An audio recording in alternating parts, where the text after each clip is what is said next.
Después de una larguísima jornada, se aprobó una nueva ley de movilidad jubilatoria y vamos a charlar con una abogada especialista en el sistema previsional llamada Silvia Arce, que tiene la amabilidad de atendernos unos minutos aquí en el canal de la ciudad. Silvia, muy buenos días. Aquí Fernanda Arena y Santiago Russo te saludamos. ¿Qué tal? ¿Cómo están? Buenos días. Hola, buen día. Bien, muy bien, por suerte. Aquí cerrando el año en el canal de la ciudad y bueno, con mucha información con esto de la legalización del aborto, pero también con esta reforma jubilatoria, con 132 votos positivos y 119 que lo rechazaron, con lo cual también de alguna manera estuvo pareja esa votación. Sí, totalmente. Bueno, es muy controvertido el tema de la movilidad jubilatoria y sobre todo muy político. Entonces, lamentablemente, que detrás de todas estas decisiones están nuestros jubilados, son siempre los que están en vilo y los que van pasando los gobiernos y cambia el gobierno y cambian la fórmula de movilidad, y creo que ya deberíamos establecer una fórmula de movilidad y que sea la que va a ser, digamos, la que beneficia a los jubilados, y no permanentemente con los cambios de gobierno cambiar la fórmula de movilidad como está pasando en los últimos 10, 12 años. Claro. Bueno, la ley de ayer es una ley que lo que hace es volver a la fórmula de movilidad, por eso digo que son decisiones políticas, idénticamente a la que regía del año 2009 al 2017, que fue en el gobierno peronista, ¿no? Sí. Entonces, es una fórmula que fue muy controvertida, pero que se logró porque tenían la mayoría, que lo fundamental es poner el hincapié en que quieren que las jubilaciones estén atadas al crecimiento del país. Y ahí es donde uno empieza a sentir que no sé si está tan bueno por el momento de país, claro, y de mundo y de pandemia que tenemos. Claro, si el país no crece, no se aumenta la jubilación. Mirá, es una fórmula que tiene 50% de recaudación previsional, que es la recaudación que va al ANSES, no la recaudación de todo. Y el 50% de variación salarial. ¿Qué significa? Un país productivo, un país con una economía pujante, un país digamos, no con el país que tenemos hoy, claro, sería genial. Pero el miedo que tenemos es ¿qué pasa si el país no crece? ¿Qué pasa si no hay recaudación? ¿Qué pasa si los salarios no crecen? Todos queríamos y bogábamos porque esta base de fórmula tenga una garantía de inflación, que en caso que la inflación sea superior, vayan por inflación los aumentos y los jubilados tendrían todos los frentes cubiertos. Pero eso no ocurrió. Entonces, hoy con la ley que tenemos que esperar, rogar que nuestro país empiece a crecer, que nuestro país empiece a recaudar y que los sueldos empiecen a aumentarse también. Entonces, son variables económicas que yo no te puedo decir hoy si está bueno o malo. Es real que cuando estuvo en vigencia hubo años que le ganaron a la inflación, pero era otro contexto, no claro, pandémico. Silvia, entonces, ahí es nuestro temor. Claro. Si te parece, vamos a compartir unas placas para desandar un poquito más claramente, punto por punto, claro, lo que incluye esta ley de jubilación, movilidad jubilatoria. Movilidad jubilatoria, sí. Perdón. Forma de pago trimestral, fórmula de recaudación, variación salarial, más 50% de recaudación previsional, como mencionabas vos recién. Crecimiento del país, se intenta ganarle a la inflación y tenemos más información para compartir. Bueno, vamos hasta ahí. Pago trimestral me parece, les hago así con el dedito, me parece perfecto. Sí. Es interesante porque la verdad que con las variaciones de precios que tenemos en nuestro país, lamentables, se actualizan los saberes en forma trimestral y el jubilado está más actualizado en relación a los precios. Pero volvemos a lo mismo, estamos hablando de precios.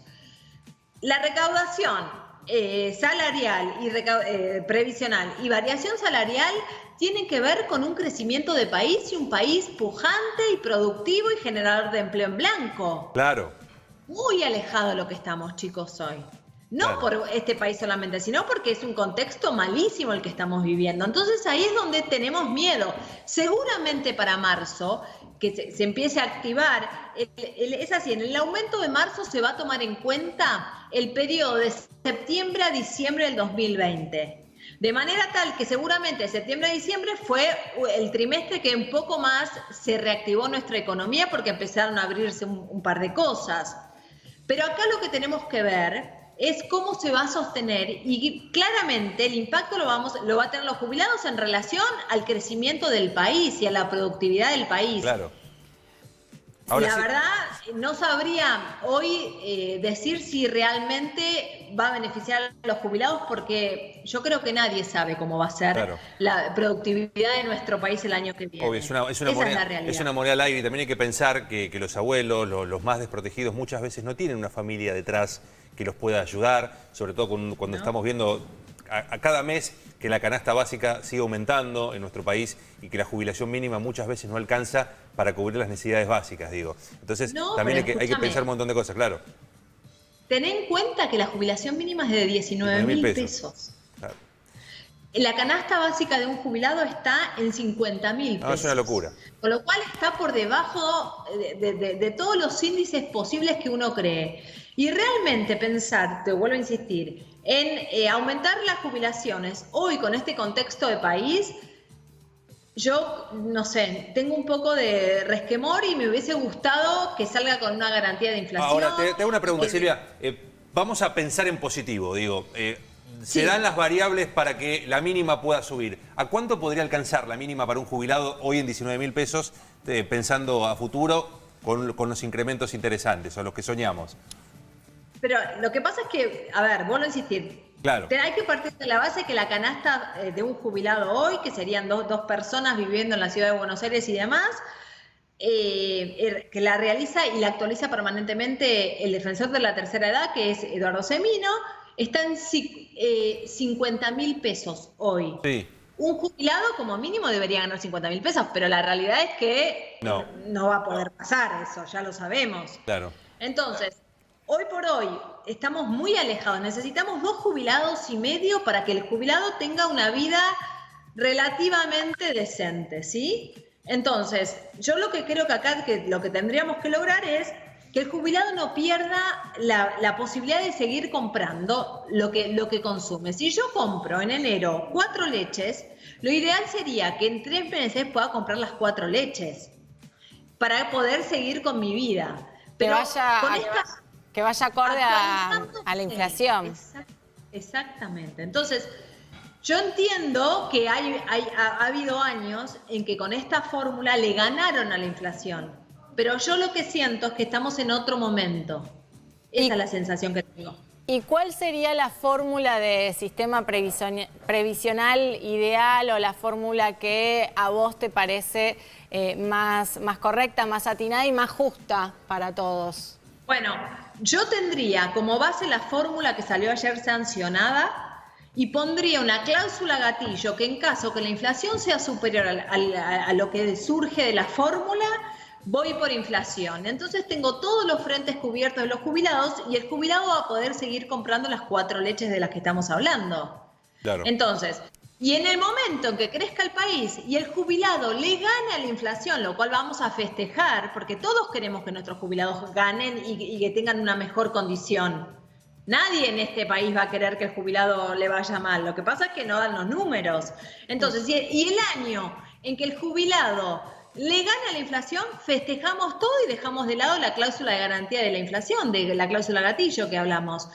Creo que hubiese sido el ideal y siempre tenés la chance de que el jubilado le gane la inflación con el crecimiento del país y que esté cubierto en el caso que la inflación sea superior a esta fórmula. Creo que hubiese sido un mix de las dos fórmulas la ideal para que el jubilado esté más protegido, ¿no? Silvia, la ley de ayer afecta a unas 18 millones de personas aproximadamente, entre jubilados, pensionados y también a los beneficiarios de las asignaciones sociales. ¿En qué se les modifica a ellos?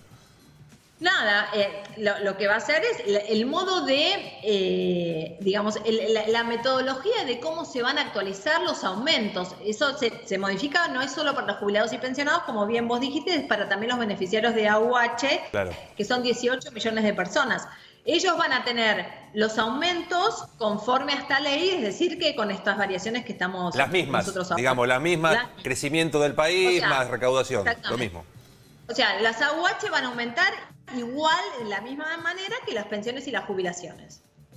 Bien. Bueno, la verdad que sirve un poquito para entender, lógicamente, que la atención mediática hoy en esta jornada se la está llevando la legalización del aborto, pero también se aprobó algo muy importante, sobre todo para los más desprotegidos, y está bueno que podamos echar un poquito de luz a este tema para el futuro. Creo que hay un punto importante que sería interesar darle transparencia a esta ley.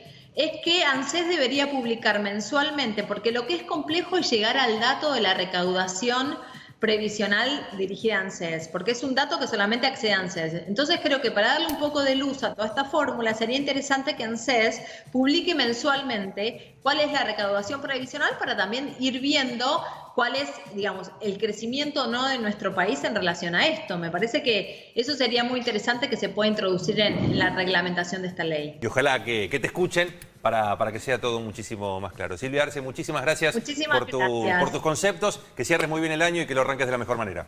Un abrazo gigante y feliz año para todos. Bueno, muchísimas gracias y nosotros hacemos un corte aquí en Hoy Nos Toca y enseguida volvemos.